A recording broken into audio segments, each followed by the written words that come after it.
kerasulan, tulus dalam pelayanan, mempedulikan kaum menderita. Sahabat SMGM, jumpa lagi di program kesayangan kita, Cerita Iman. Hari ini hari Rabu, 23 November 2022. Sebelum kita mendengarkan cerita iman dari sahabat SMGM, mari kita mengawali dengan berdoa. Di dalam nama Bapa dan Putra dan Roh Kudus, amin. Bapa di dalam surga, terima kasih atas penyertaan-Mu sepanjang hari ini. Sebentar lagi kami akan mendengarkan cerita iman dari sahabat Marta. Urapilah kami ya Tuhan, agar kami tetap fokus mendengarkan cerita iman dari sahabat kami, dan kami siap Bapa untuk mendengarkan. Terima kasih Tuhan, dengan pengantaran Yesus Kristus Tuhan kami. Amin.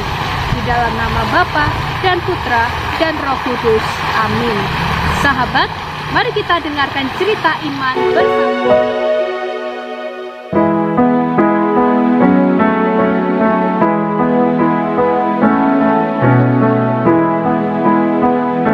Hai, selamat pagi.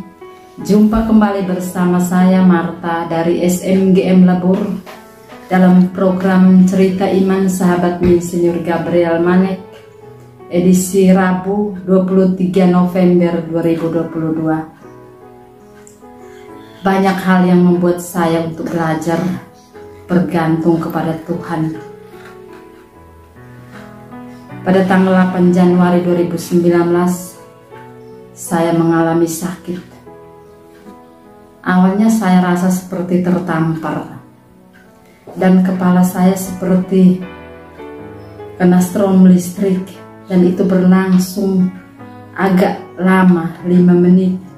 Dan saat itu antara sadar ataupun tidak sadar, saya dibawa ke rumah sakit. Di situ saya menjalani opname selama 3 hari. Pada hari keempat saya dipulangkan oleh dokter. Dan saya pikir bahwa itu saya sudah sembuh. Ternyata tidak. Setiap bulannya saya harus masuk kembali. Itu 3-4 kali. Dan saya merasa bosan. Karena rasa hari-hari hidup saya itu hanya di rumah sakit. Berjalannya waktu 2019 sampai bulan Mei tanggal 9 2020 saya berusaha untuk menemui dokter spesialis saraf. Di situ paginya saya menjalani CT scan.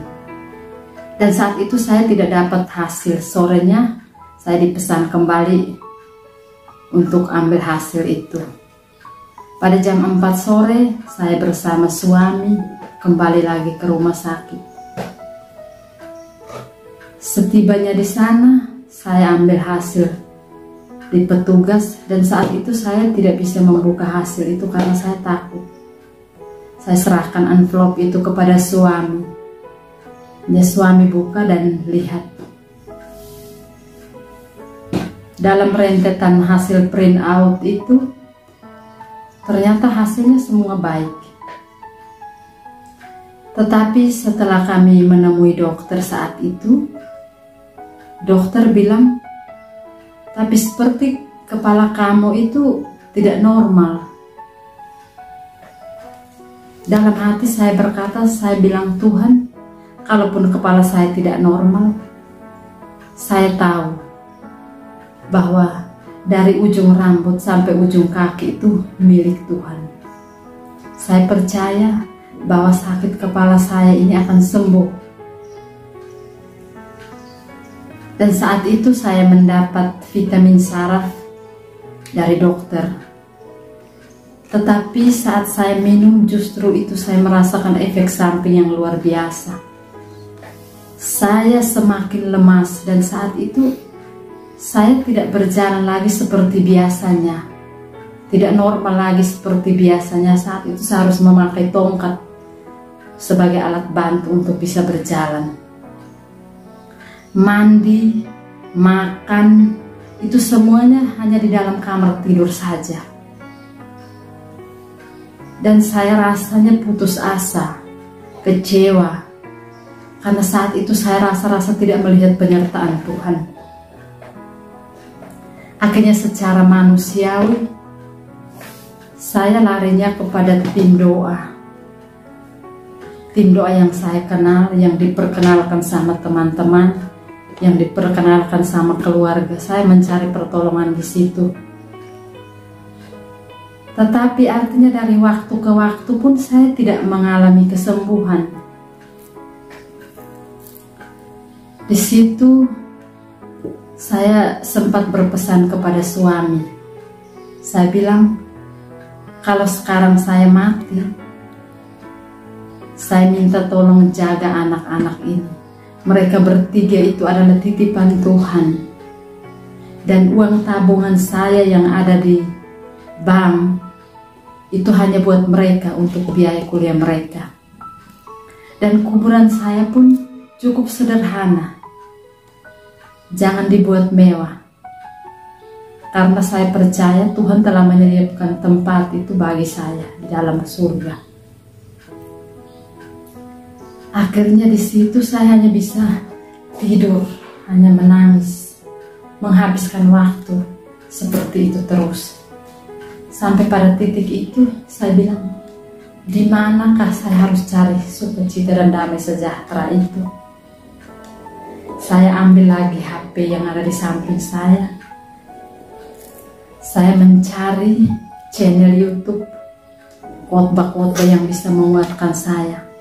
Di situ saya mendengar, jangan melihat masalahmu yang besar, jangan melihat sakit penyakitmu yang besar, yang tidak pernah sembuh, tetapi lihatlah, pandanglah Tuhanmu yang maha besar itu.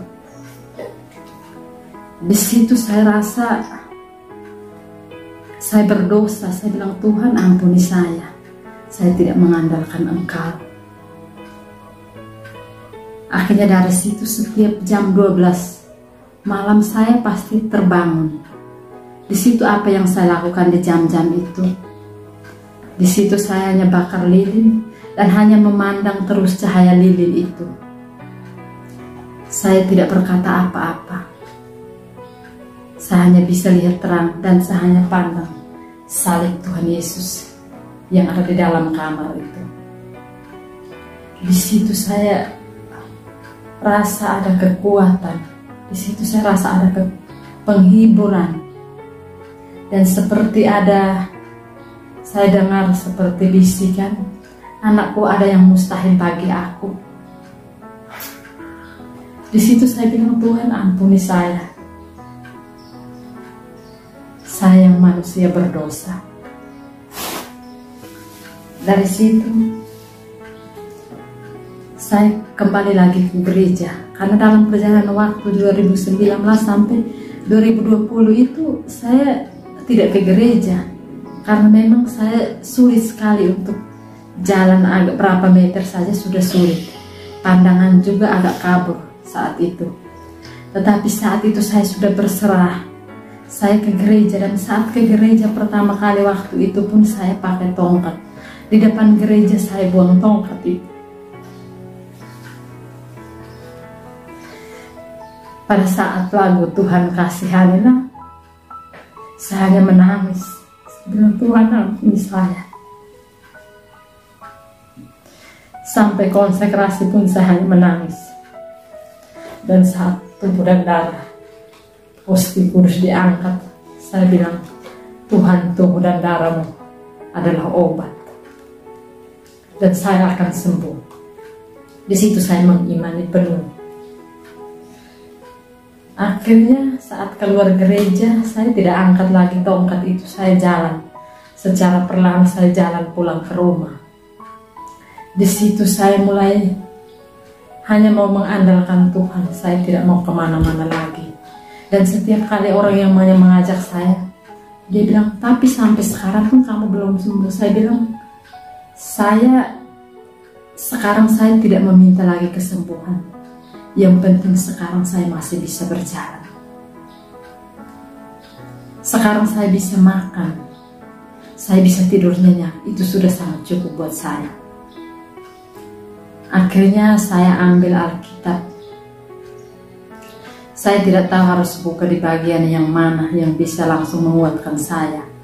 Tetapi di situ saya buka pada Injil Matius bab 20 ayat 29b yang berkata, "Berbahagialah mereka yang tidak melihat namun percaya."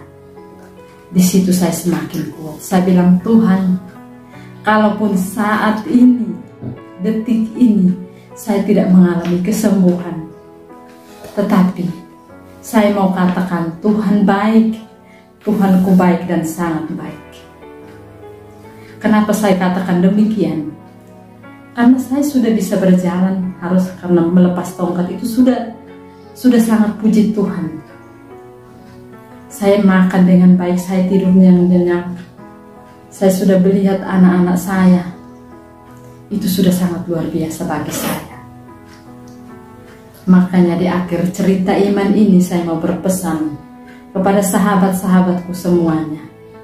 Ketika doa-doa kita tidak dijawab, ketika kita berada dalam masa-masa sulit, jangan pernah tinggalkan Tuhan. Jangan cari kekuatan manusia. Datanglah ke menara perlindungan, datanglah pada menara kekuatan. Jadikanlah Tuhan saja sebagai dasar hidupmu.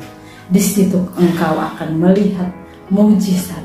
Di situ engkau akan melihat kemuliaan dan kebesaran Tuhan yang Tuhan kerjakan. Akhirnya, saya mohon jangan lupa untuk mendukung channel ini dengan cara subscribe, like, komen, dan share. Tuhan Yesus memberkati. SMGM selamat melayani dengan sepenuh hati. Sampai jumpa.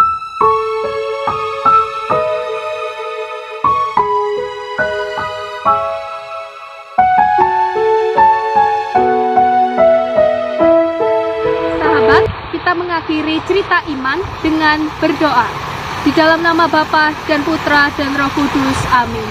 Allah Bapa di dalam surga, terima kasih karena kami boleh mendengarkan cerita iman dari sahabat Marta. Dengan cerita iman yang boleh kami dengar, semakin menguatkan iman kami, dan boleh kami wartakan kabar kebaikan ini bagi semua orang. Dan sebentar lagi kami akan melanjutkan aktivitas kami masing-masing. Berkati ya Tuhan setiap segala karya, perutusan, pekerjaan, pelayanan kami, semuanya untuk kemuliaan nama-Mu. Terima kasih Bapa, dengan pengantaraan Yesus Kristus Tuhan kami. Amin. Di dalam nama Bapa dan Putra dan Roh Kudus. Amin.